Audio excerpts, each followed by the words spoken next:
All learners will require some kind of support at some stage in their education journey.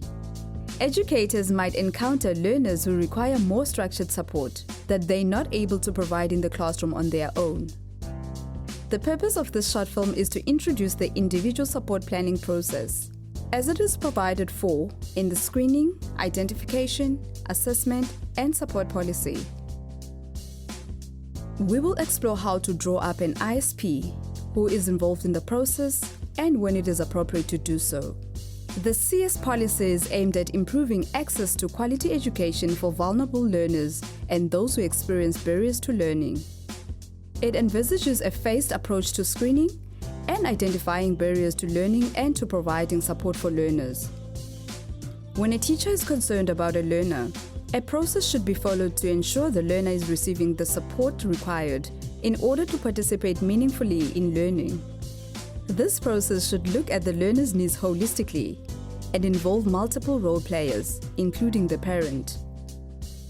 One such a case will be used to navigate through this process. Here we have young Jimmy in grade R. He has been identified as a learner with poor speech and communication skills. He also struggles with concentration at times. He has temper tantrums and displays unacceptable behavior at times. His parents are aware of the challenges he experiences and they have sought support. He has been screened and has been diagnosed to be on the autism spectrum, with a referral to special school for children requiring high-level support. However, school-based observation found that his level of function does not require referral to special school. At times he appears to be somewhere else in his mind. He doesn't do well in group environments, but functions well on his own.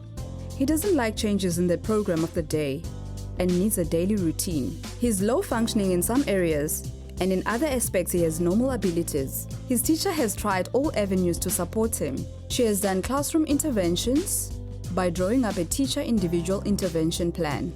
But none of her efforts have yielded results and she requires more support. This is the first learner that the teacher has to include in her class. She has submitted her referral to the SBST for support. At the SBST meeting, as part of the process of drawing up the ISP, they do a thorough review of the teacher's identification of barriers and the classroom interventions applied.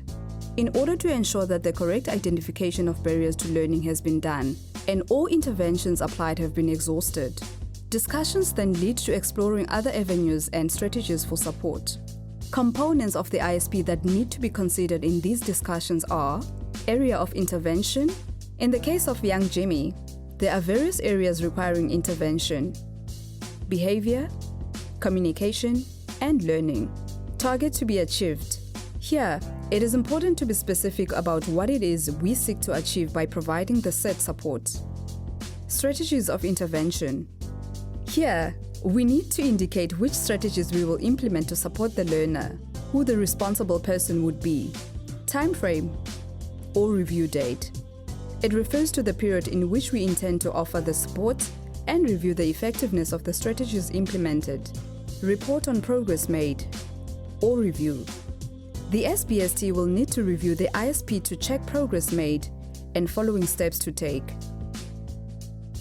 There are various role players that may be involved in drawing up the individual support plan.